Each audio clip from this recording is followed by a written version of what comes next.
मित्रों, पितृदोष जिस घर में लग जाता है, जिस व्यक्ति पर लग जाता है, उस व्यक्ति को बर्बाद कर देता है। वो व्यक्ति दिन रात मेहनत करने के बाद भी जीवन में एक भी सुख प्राप्त नहीं कर पाता है। आज हम आपको पितृदोष से जुड़ी हुई जानकारी देंगे और पितृदोष के खास 21 लक्षण आपको इस वीडियो के माध्यम से बताएंगे। तो साथियों, मेरे प्यारे मित्रों, मेरी माता और मेरी बहनों, इस वीडियो को आप अंत तक जरूर देखना, क्योंकि ये वीडियो देखना और सुनना बहुत ही जरूरी है और आपके जीवन में ये वीडियो काफी हद तक लाभ पहुंचा सकती है, आपको सचेत कर सकती है, आपको सावधान कर सकती है। आप और वीडियो देखे या ना देखे, लेकिन ये वीडियो आपके लिए बहुत ही उपयोगी है। तो साथियों, बात करते हैं, जिस घर में पितृदोष लग जाता है वो घर दुख संकटों से भर जाता है। उस घर पर हमेशा दुख संकट मंडराते हैं, दुखों का पहाड़ समय समय पर टूटता रहता है। मंगल कारज और सुख उस घर में कभी भी झांकने नहीं आते हैं। लक्ष्मी तो उस घर में कभी मुड़कर नहीं देखती है। तो मित्रों, ऐसा क्यों?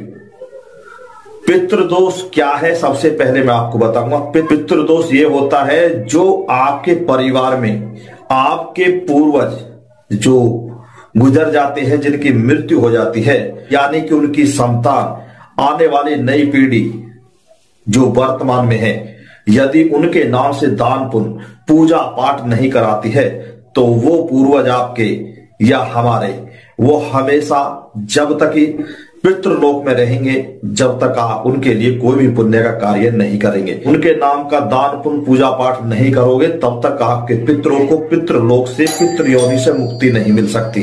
पितृदेव होते हैं वो हमारे पूर्वज होते हैं, हमारे बाबा दादा परदादा जो गुजर जाते हैं, जिनकी मृत्यु हो जाती है, और वो ही हमें जीवन में परेशान करते हैं।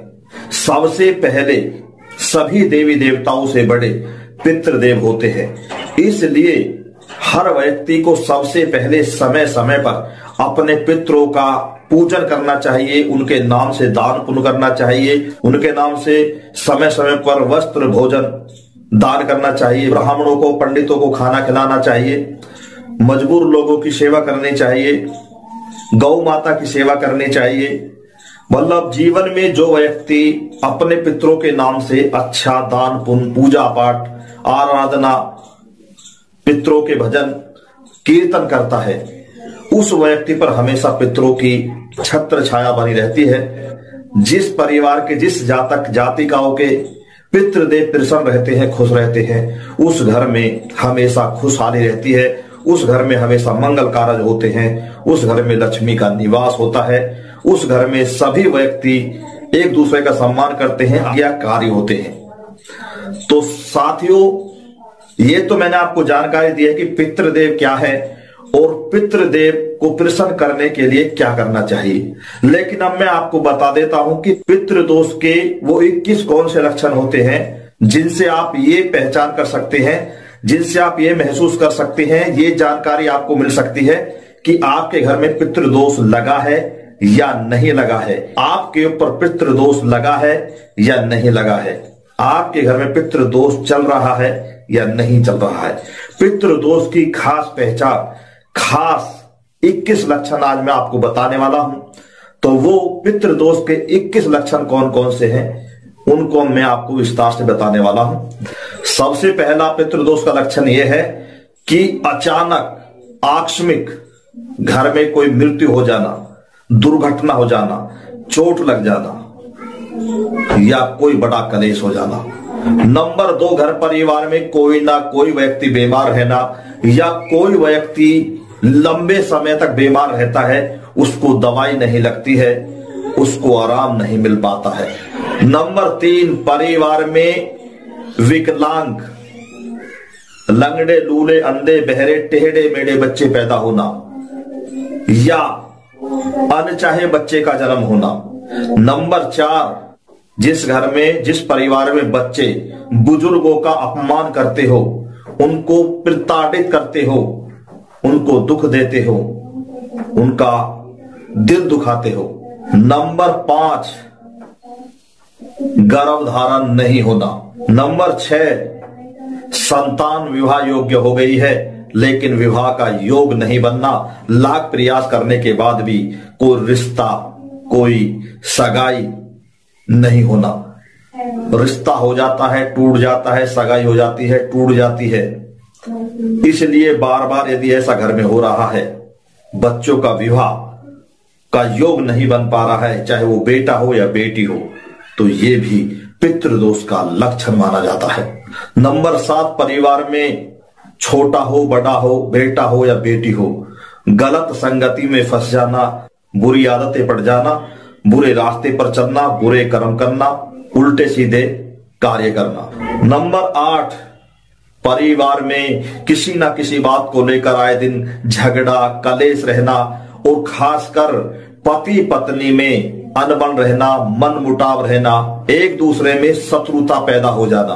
नंबर 9, बच्चे पढ़े लिखे होकर भी, अच्छी डिग्री प्राप्त करने के बाद भी जीवन में असफल होना, किसी भी कार्य में लाख प्रयास करने के बाद सफलता नहीं मिल पाना। नंबर 10, यदि घर में कोई व्यक्ति खाना खाता है और जल्दी जल्दी किसी ना किसी व्यक्ति के खाने में सर के बाल निकलते हैं, तो ये भी पितृदोष का लक्षण माना जाता है।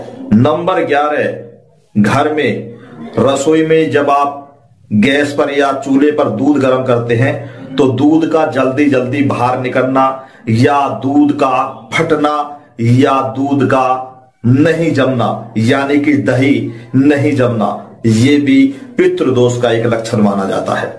नंबर 12, घर परिवार में कोई भी पालतू पशु या जानवर जल्दी मर जाना या पशु या जानवर बेकार हो जाना, पशु दूध देना बंद कर देना, दूध देने में दिक्कत करना। नंबर 13, कोई भी पेड़ या बेल आप घर में लगाते हैं, वो जल्दी सूख जाती है, जीवित नहीं रह पाती है, चल नहीं पाती है, तो ये भी एक पितृदोष का भारी लक्षण माना जाता है। नंबर 14, रात्रि सपने में अपने पूर्वज दिखाई देना, चाहे सफेद कपड़े में दिखाई देना या दरवाजे पर किसी भी रूप में खड़े दिखाई देना, घर मकान के मेन दरवाजे पर दिखाई देना, ये भी पितृदोष का सबसे बड़ा एक लक्षण माना जाता है। नंबर 15, यदि आपको रात्रि सपने में कोई भी पूर्वज, कोई भी घर का सदस्य, कोई भी बच्चा निर्वस्त्र दिखाई देता है, तो ये भी पितृदोष का लक्षण माना जाता है। यदि आपको रात्रि सपने में गंगा नदी दिखाई देती है या फिर आप खुद को गंगा नदी में स्नान करते हुए देखते हैं, तो ये भी पितृदोष का एक लक्षण माना जाता है। नंबर 17, परिवार के हर सदस्य में एक दूसरे में शत्रुता होना, एक दूसरे का सम्मान नहीं करना, एक दूसरे की बात नहीं मानना, अपनी जिद चलाना और अपनी मन मर्जी से हर कार्य करना, किसी से कोई भी पूछकर किसी से सलाह लेना बंद करना, ये भी पितृदोष का सबसे बड़ा लक्षण माना जाता है। नंबर 19, वंश वृद्धि नहीं होना और यदि गर्भ धारण हो जाता है तो बार बार गर्भपात हो जाना, बच्चा गर्भ में सूख जाना। नंबर 20, नौकरी, बिजनेस, व्यापार में हानि उठाना और जीवन में असफल होना, कर्ज में डूब जाना। नंबर 21वां सबसे बड़ा पितृदोष का लक्षण यह माना जाता है, यदि आपके घर परिवार में कोई भी वस्त्र, आभूषण या कोई भी घर की वस्तु बहुत जल्दी जल्दी खो जाती है, गुम हो जाती है, चोरी हो जाती है, या फिर आप जीवन में बहुत जल्दी जल्दी जगह का परिवर्तन करते हैं, बहुत जल्दी जल्दी जगह बदलते हैं, या फिर घर का कोई भी सदस्य रुष्ट होकर घर से बाहर निकल जाता है, दिमाग चल जाता है, पागल सा हो जाता है, पहले कार्य अच्छा करता था बाद में कार्य करना बंद कर देता है, जो पहले बहुत अच्छा इंसान होता था अब वो बेकार हो गया है, ये 21वां लक्षण पितृदोष का सबसे बड़ा माना जाता है। मित्रों, मेरे प्यारे साथियों, जिस घर में पितृदोष के लक्षण होते हैं वो घर घर नहीं शमशान बन जाता है, दुखों का एक स्थान बन जाता है। तो साथियों, मेरे प्यारे मित्रों, ये जो हमने 21 लक्षण पितृदोष के बताए हैं, यदि इनमें से, इन 21 लक्षणों में से एक भी लक्षण आपके साथ दिखाई दे रहा है, आपके घर में दिखाई दे रहा है, आपके साथ हो रहा है, तो समझ लेना कि आपके घर में पितृदोष लग चुका है। और जब तक आप पितृदोष से मुक्त नहीं हो पाएंगे, अपने पितरों को पितृ योनि से मुक्त नहीं कर पाएंगे या अपने पितरों को प्रसन्न नहीं कर पाएंगे, तब तक आप नरक जैसी जिंदगी खून के आंसू रोते हुए गुजारते रहेंगे। तो साथियों, यदि आप पितृदोष के बारे में और ज्यादा जानकारी चाहते हैं तो आप हमसे संपर्क करें और पितृदोष के और ज्यादा से ज्यादा लक्षणों के बारे में जानें और पितृदोष से कैसे मुक्त होया जाए, पितरों को कैसे प्रसन्न किया जाए, अपने पितरों को पितृ योनि से बहुत जल्दी कैसे मुक्त कराएं।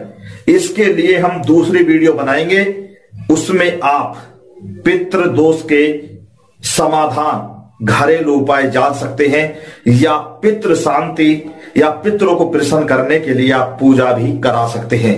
जो पूजा आप पितृदोष के नाम से कराएंगे, पितरों को प्रसन्न करने के लिए कराएंगे, उससे आपके पितृ बहुत जल्दी प्रसन्न हो जाएंगे और आपके जीवन में उस पूजा से, पितृ प्रसन्न होने से आपके जीवन में बहुत बड़ा चमत्कार होगा, बहुत बड़ा बदलाव होगा, सारे दुख सुख में बदल जाएंगे। पितृदोष जो जन्म कुंडली में लगता है वो पिछले जन्म के पूरे कर्मों के अनुसार जातक जातिका की जन्म कुंडली में पितृदोष लगता है। कुछ हम वर्तमान में जो हम जी रहे हैं इस जीवन में भी कुछ ऐसी कमियां करते हैं, ऐसी लापरवाही करते हैं जिनकी वजह से हमारे घर में, हमारे ऊपर, हमारी राशि पर पितृदोष, सर्प दोष या वस्तु दोष लग जाता है। तो साथियों, इन सभी से मुक्त होने के लिए, इन सभी का उपाय जानने के लिए आप हमसे तुरंत संपर्क करें और हमारी वीडियो को ज्यादा से ज्यादा लाइक एंड शेयर करें। जिस व्यक्ति को ये जानकारी नहीं है कि हम क्यों परेशान हैं तो वो एक बार हमसे जरूर संपर्क करें। तो साथियों, यहीं पर हम अपनी वाणी को देते हैं विराम और आप सभी को करते हैं नमस्कार। फिर मिलेंगे नई ऑडियो वीडियो के साथ। जब तक के लिए पंडित राजगुरु शर्मा का आप सभी को जय हिंद, जय भारत।